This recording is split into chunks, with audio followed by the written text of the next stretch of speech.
Aron masabtan ang ebanghelyo karong adlaw, atong hulman ang prayer ni Saint Francis of Assisi.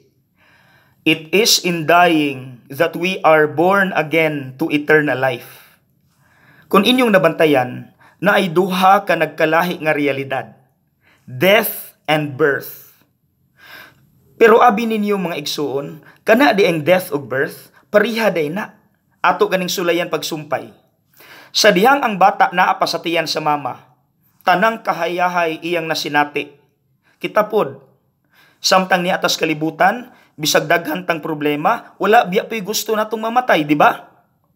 Pero kung gusto sa bata nga mutlambo pa mutubo, kinahanglan biyaan niya ang kahayahay sa tiyan sa mama. Kita pod mga igsuon, aron masinati nato ang kalipay sa langit, kinahanglan pod natong biyaan ang kalibutan ug mamatay. Maunang ang bata inigawas, maghilak gyud. Kita pod, pag sinati sa kasakit ug kamatayon, naapod ang paghilak. Pero ang good news, inigkataw sa bata human sa pag-utong sa mama, nipuli ang kalipay sa pamilya. Kita pod, human sa mga pag-antos ug kamatayon, mga paghilak, mupuli podayon ang eternal life with the Lord, happiness with the Lord.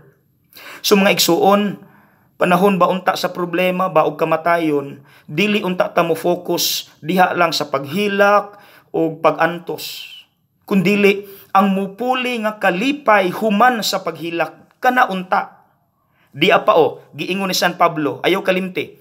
Eye has not seen, ear has not heard what God has prepared for those who love Him. Kita na. Wala pa daw mata nga nakakita, wala pa'y dalunggan nga nakadungog sa giandam sa Dios alang sa mga nahigugma kaniya. Pagkanindot, kapit lang ha, ug smile. God bless.